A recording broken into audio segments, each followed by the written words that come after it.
CRP Cast. O CRP Cast é o boletim sonoro de informações do Conselho Regional de Psicologia do Rio Grande do Sul e é voltado a todas, todos e todes profissionais da psicologia. Trabalha para orientar e fiscalizar o exercício da profissão de psicologia, sempre de forma transparente e atenta às causas importantes do seu segmento e antenada a tudo o que acontece no âmbito social, dentro e fora do Rio Grande do Sul. O CRP Cast é uma iniciativa inédita no âmbito regional, dirigida a essa categoria que constrói diariamente a realidade da psicologia em nosso país. A cada episódio dessa série, iremos destacar notícias, dicas e entrevistas.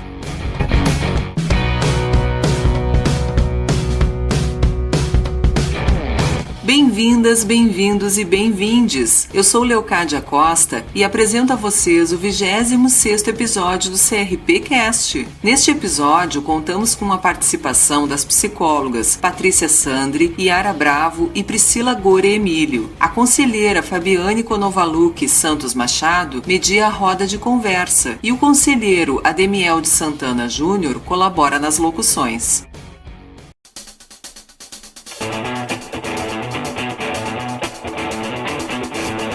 CRP destaca.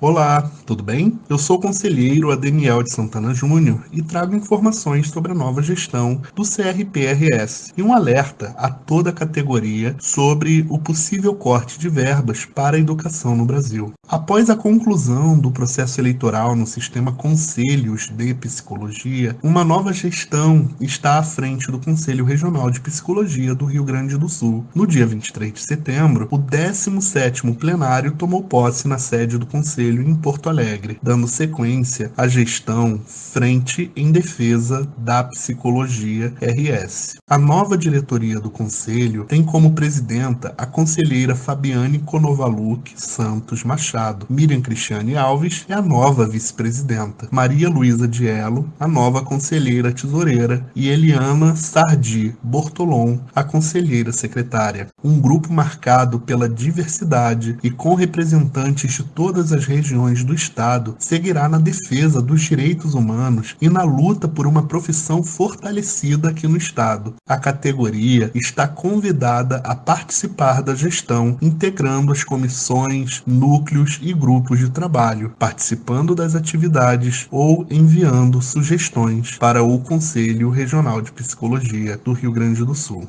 O CRPRS vê com preocupação a publicação de decreto do governo federal que determina novo contingenciamento de recursos para os Institutos Federais de Educação, Ciência e Tecnologia. O novo bloqueio foi anunciado no final de setembro por meio do decreto número 11.216, referente à execução do orçamento do Ministério da Educação para esse ano. Somado aos bloqueios já anunciados anteriormente, o contingenciamento na educação chegaria a 2,4 bilhões de reais. Com isso, universidades públicas estariam novamente em risco de não ter dinheiro para pagar funcionários e custos de operação. Após forte reação da comunidade acadêmica, o Ministério da Educação recuou da decisão e afirmou que vai garantir o repasse das verbas. De acordo com a análise do Centro de Estudos Sou Ciência, divulgada em setembro, o atual governo registrou uma redução de 94% nos investimentos destinados às universidades federais nos últimos 4 anos. Dos 21 institutos de pesquisa existentes no país, 19 tiveram queda de orçamento entre 2019 e 2021.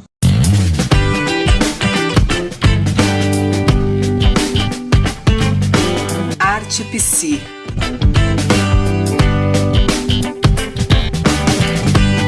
No no Arte Psi dessa edição, quero falar de um documentário sobre o desmonte de serviços voltados à saúde mental e de 2 grandes eventos que acontecem em Porto Alegre. O desmonte da rede de atenção psicossocial no Rio de Janeiro e a precarização do trabalho nos centros de atenção psicossocial durante a pandemia da Covid-19 estão retratados no documentário SOS Saúde Mental. O filme levanta a questão do repasse de dinheiro público para as comunidades terapêuticas e a terceirização do cuidado em saúde mental para ONGs, instituições sociais ou religiosas, sem embasamento técnico ou científico. Produzido pelas pesquisadoras da Fiocruz, Mariana Nogueira, Letícia Batista e Regi Marina Reis, em conjunto com a produtora Bombozilla, o documentário pode ser assistido no canal da Canal Escola Politécnica da Saúde Joaquim Venâncio, no YouTube ou na plataforma de documentários bombozilla.com.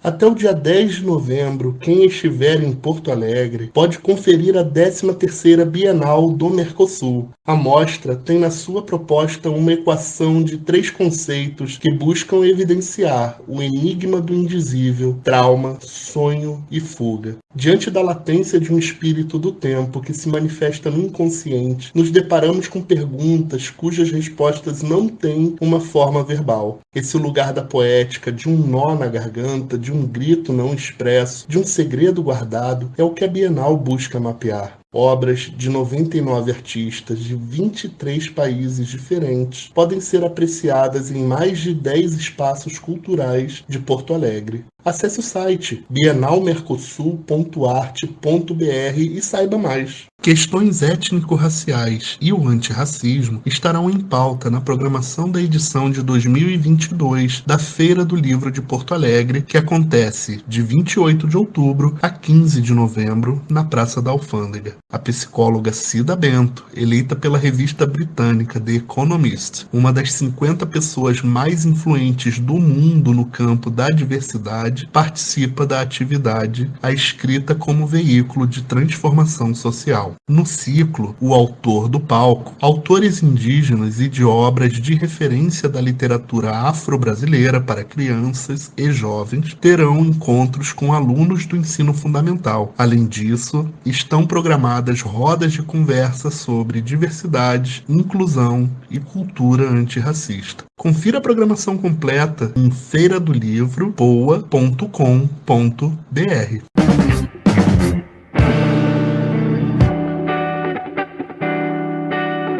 Psi o quê?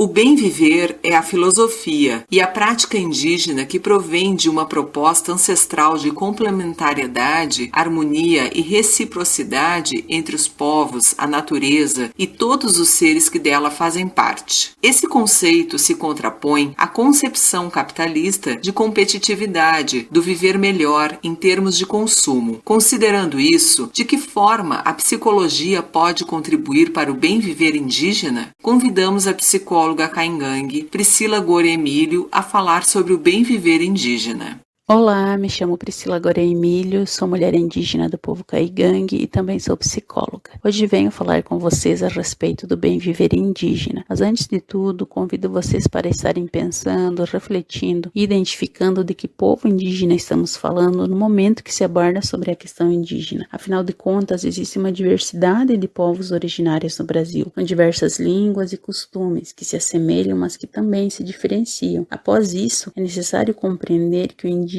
é um ser biopsicossocial e também espiritual. Deste modo, falar sobre bem viver é falar sobre toda a vida indígena, é falar sobre crenças, tradições, dores e alegrias, é compreender que cada povo possui uma linha de cuidado e que a psicologia não vem para interferir, mas para ser um suporte no cuidado integral à saúde. Falar sobre bem viver é falar sobre direitos, direito ao território, direito à saúde, direito à educação, é falar sobre o direito à vida. Está além do que os olhos conseguem ver, mas também na empatia de se colocar no lugar do outro, vendo o indígena como um ser que vive no coletivo, mas que é necessário ser visto como um ser individual também. Em cada trançado das cestarias, adereços, colares e cocais, cáries, em cada marca no corpo, em cada canto, em cada dança, nos mitos, nas lendas, na própria medicina tradicional. É possível identificar o bem viver, é possível identificar essas linhas de cuidado que já existem há milhares de anos. A psicologia tem uma importância gigantesca dentro da pauta indígena, pois através dela encontramos empatia, cuidado e respeito com a vida que está diante dos nossos olhos. A psicologia vem atuando, ela vem construindo uma rede de cuidado, dando espaço e fortalecendo este bem viver que existe em todos os povos tradicionais. É uma trajetória que requer muito diálogo e vivência para que a sociedade, para que o mundo seja sensível à causa dos povos originários que resistem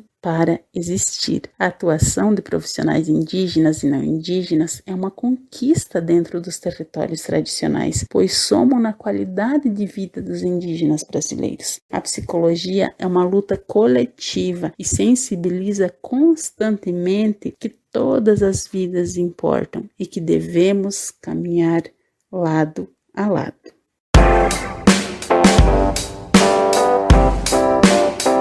Roda de conversa.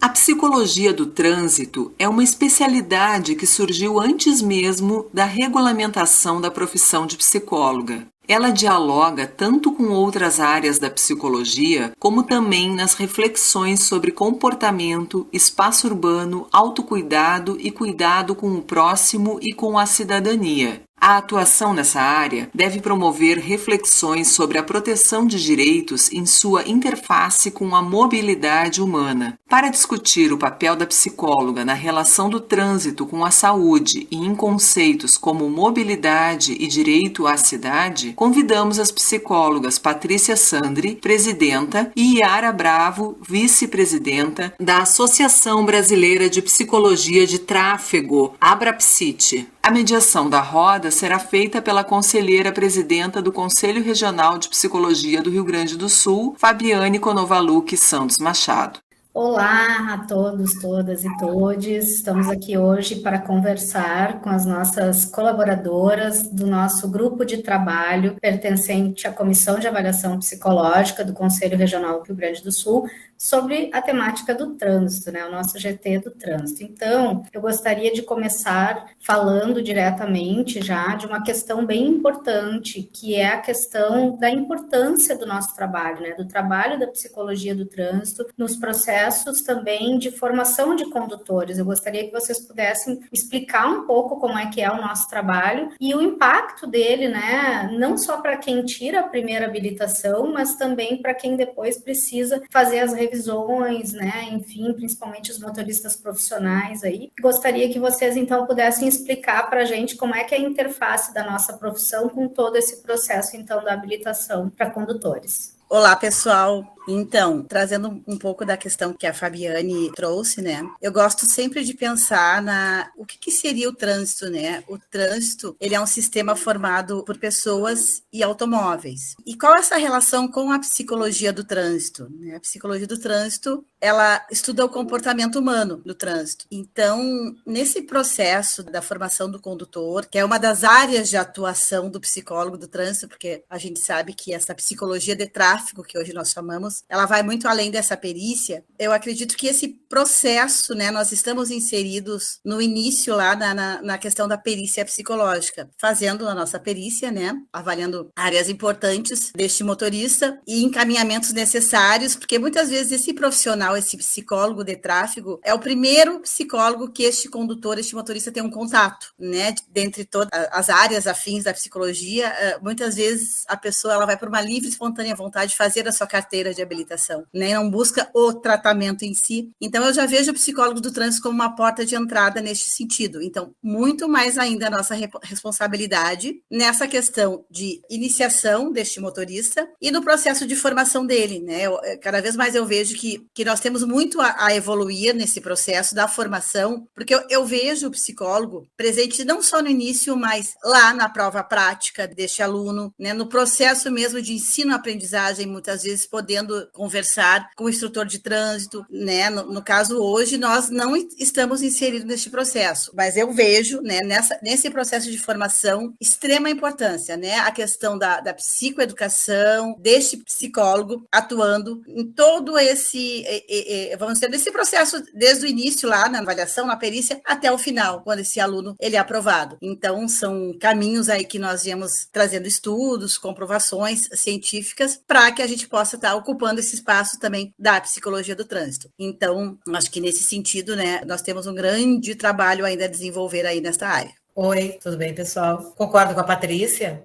Acho que o primeiro momento em que muitos cidadãos se deparam com um psicólogo é quando ele vai buscar, né, a sua habilitação, mas é muito importante, no momento que ele se depara com este profissional, que ele entenda que naquele momento ele não está sendo somente avaliado na hora que ele escreve, que ele preenche, que ele completa, né, os testes que nós colocamos para eles, mas que a gente coloque também a importância deles como cidadão nesse trânsito. Então, a gente não só é um aplicador de testes, nós sempre comentamos entre nós e deixamos bem claro para todos eles. A gente está ali para mostrar para eles a importância daquele trabalho, e toda vez que a gente encontrar alguma coisa no decorrer deste processo de avaliação, a gente vai orientar, a gente vai informar que a gente observou alguma coisa importante para ser dividido com eles, seja na área emocional, que às vezes a gente encontra e precisa mostrar para ele como ele está naquele momento, como aquele comportamento interfere no manuseio do veículo, ou ele como condutor, ou ele como transeunte, ou ele como pedestre. Então, não é só chegar lá, aplicar e ir embora, mas mostrar para ele a importância daquele processo que ele iniciou, seja para a primeira habilitação, seja para a renovação. A gente deixa bem claro para eles que não é só um processo de testagem, é o comportamento que importa nesse processo, que eles vão ficar praticamente uma vida toda, principalmente quem usa a habilitação para trabalho. Então, é importante salientar que essa trajetória deles, a gente quer contribuir para que eles possam entender quanto é importante a atitude deles de responsabilidade ao conduzir um veículo. Bem interessante isso que vocês trazem, porque a gente sempre relaciona a psicologia, né, nessa área do trânsito com a questão dos testes, né, da aplicação da testagem, da avaliação psicológica para fins de habilitação. Mas existe, né, um trabalho muito maior aí que vocês estão trazendo, que seria uma psicologia do tráfego, então, mais ampla. E como é que a psicologia, então, poderia atuar nessa preservação da vida, né, e na promoção da saúde, não só dos motoristas,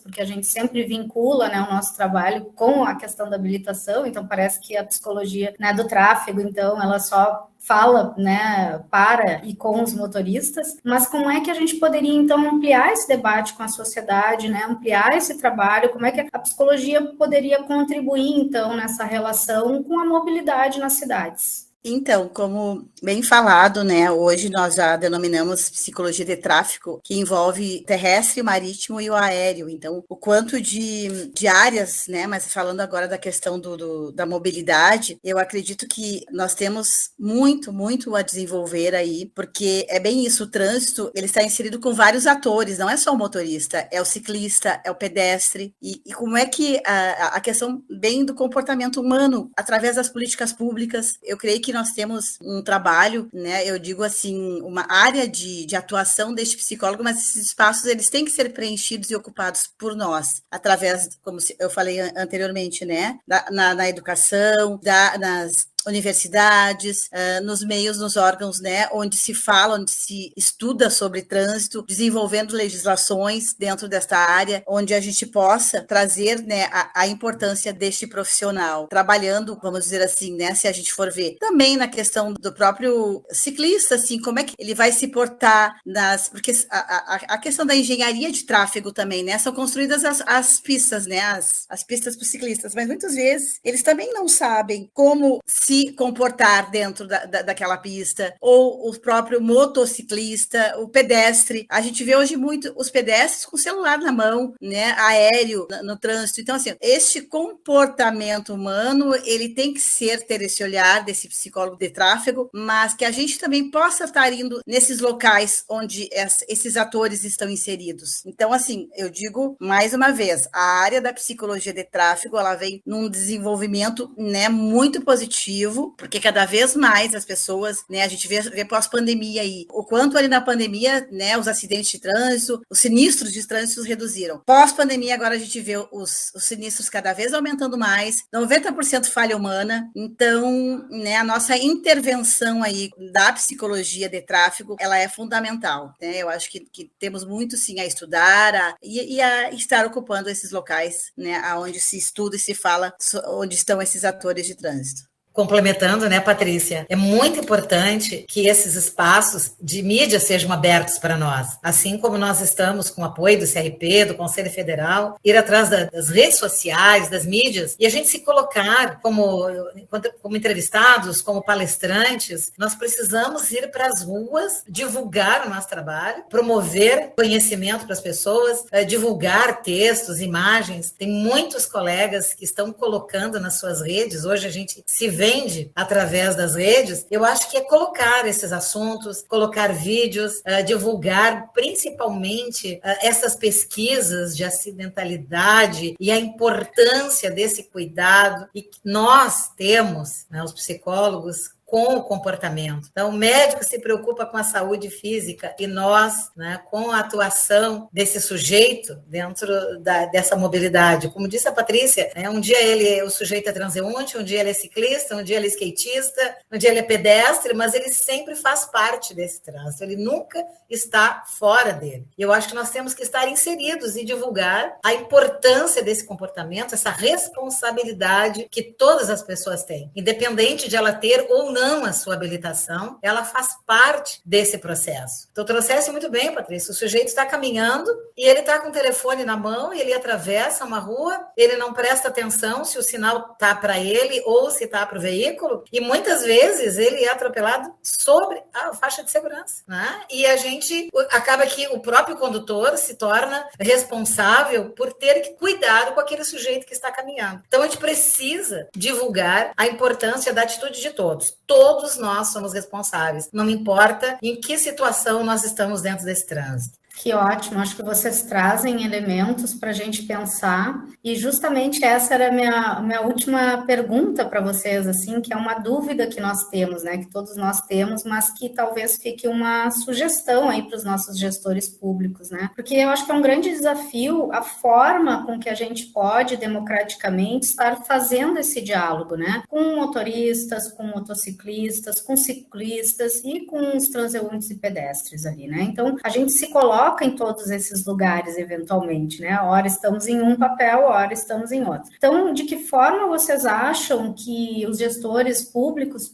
poderiam criar esses espaços de diálogo? Não sei se são comitês, comissões, né? Ou até mesmo via controle social, criar um conselho consultivo, enfim, para que pudesse ser estabelecido esse diálogo com todos, né? Com toda a sociedade. De que forma vocês veem isso? Que sugestão vocês têm? Então, eu vou trazer até um exemplo prático, né? Existe a Abrapsit, a Associação Brasileira de Psicologia de Tráfego, e a Abrapsit de Pernambuco, ela fez um trabalho juntamente com o Detran de Pernambuco que vai bem nesse sentido, e a nossa ideia é replicar isso em todos os estados, onde o nome do projeto foi Conflitos no Trânsito. E psicólogos, né? Se pegou psicólogos lá da diretoria da Abrapsit, foram para as ruas, juntamente com o Detran, fizeram uma blitz, só que a blitz não era, né, de revisão de documentos, e sim onde eles criaram algumas cenas de conflitos do trânsito, né, de brigas até, e onde os motoristas que estavam, né, vindo, assim, fizeram tipo uma balada segura, pararam, né, para ser abordado por psicólogos e perguntando como é que eles tinham visto aquela situação de briga no trânsito.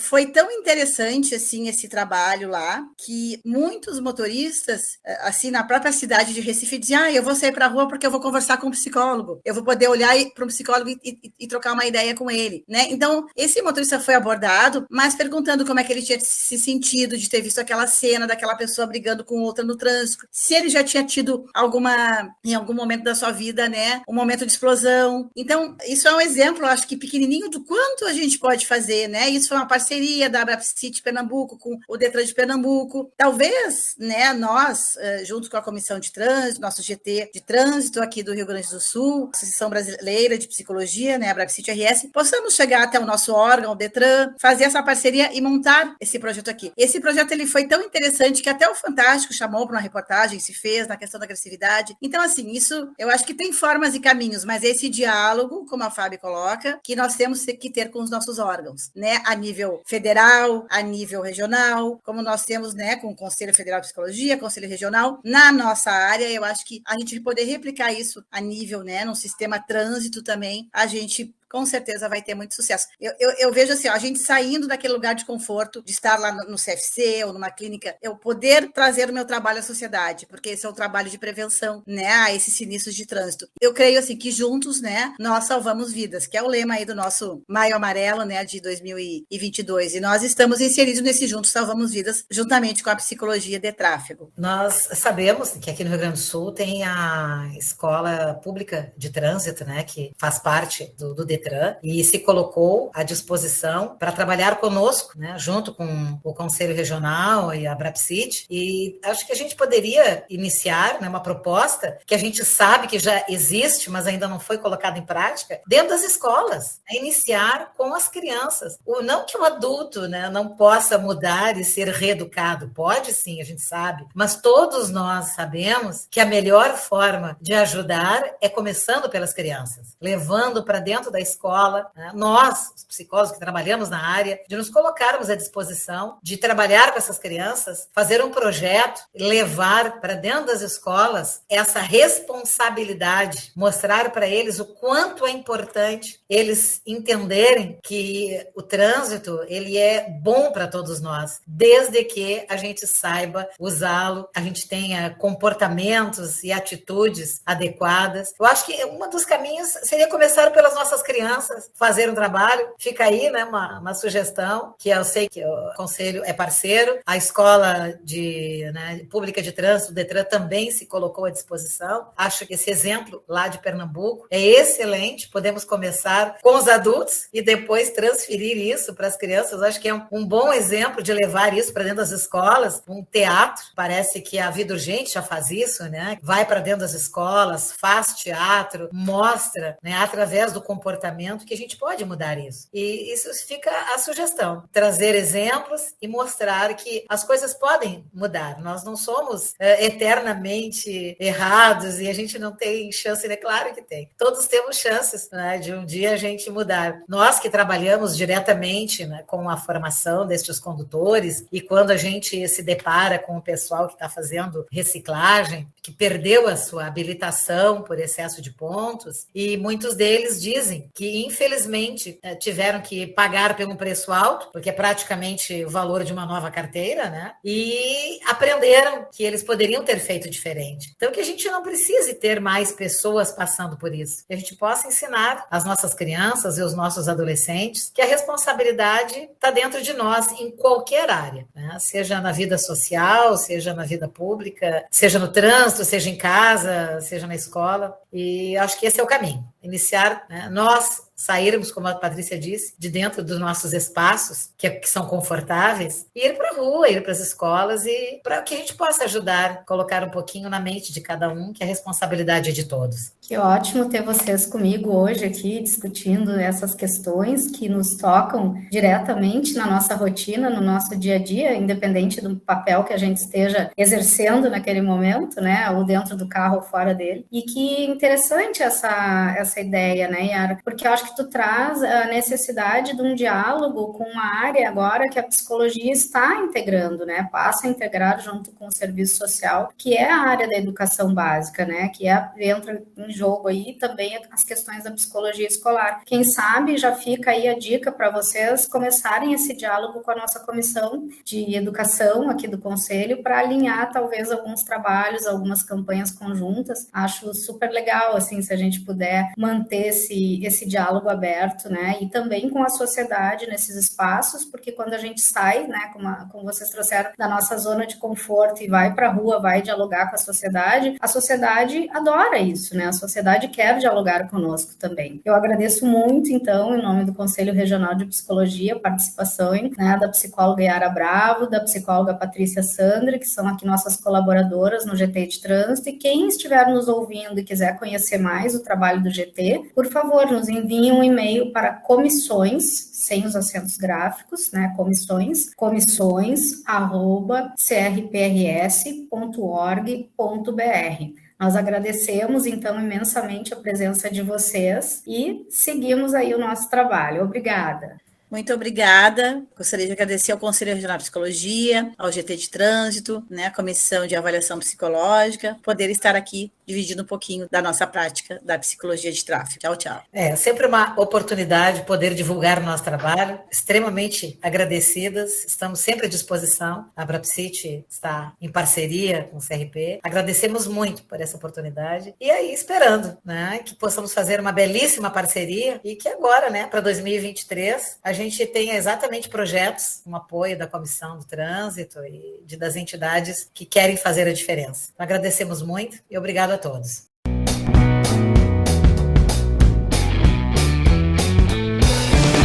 Esperamos que tenham gostado do 26º episódio do CRPcast. A série de episódios estará disponível nas plataformas Spotify, Deezer e canal de YouTube do CRPRS. Convidamos vocês para conhecerem o nosso site www.crprs.org.br e seguirem as nossas redes sociais no Instagram, Twitter, Facebook e LinkedIn, mantendo assim a nossa conexão virtual em dia. Contamos com a sua escuta no próximo CRPcast, com novos temas e assuntos sintonizados sempre com você. Um tchau para todas, todos e todes e até breve!